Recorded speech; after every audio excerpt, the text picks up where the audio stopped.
Hi guys, ஒரு sister comment பண்ணியிருந்தாங்க biryani recipe போடுங்கன்னு. அவங்களுக்காக தான் இந்த வீடியோ.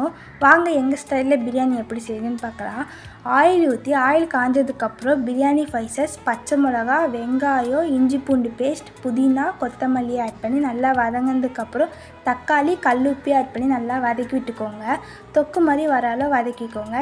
பிரியாணி மசாலா, வெறும் மிளகாத்தூள் ஆட் பண்ணி நல்லா மிக்ஸ் ஆகிற அளவு மிக்ஸ் பண்ணிவிட்டு மஞ்சத்தூள் போட்டு வாஷ் பண்ண சிக்கனையும் ஆட் பண்ணி மசாலாவோட நல்லா மிக்ஸ் ஆகிற அளவு மிக்ஸ் பண்ணிவிட்டு தண்ணியும் ஆட் பண்ணி தண்ணி நல்லா கொதித்து வந்ததுக்கப்புறம் ஊற வச்ச பாஸ்மதி ரைஸையும் சேர்த்து நல்லா மிக்ஸ் பண்ணிவிட்டு 10 மினிட்ஸ் கழித்து கேஸையும் ஆஃப் பண்ணிடுங்க. ஃபுட் கலரை தண்ணியில் கரைச்சி அது மேலேயும் சேர்த்துட்டு புதினாவும் ஆட் பண்ணிவிட்டு அப்படியே டம் போட்டு வச்சுருங்க. 20 மினிட்ஸ் கழித்து ஓப்பன் பண்ணிங்கன்னா சூப்பரான பிரியாணியும் ரெடி.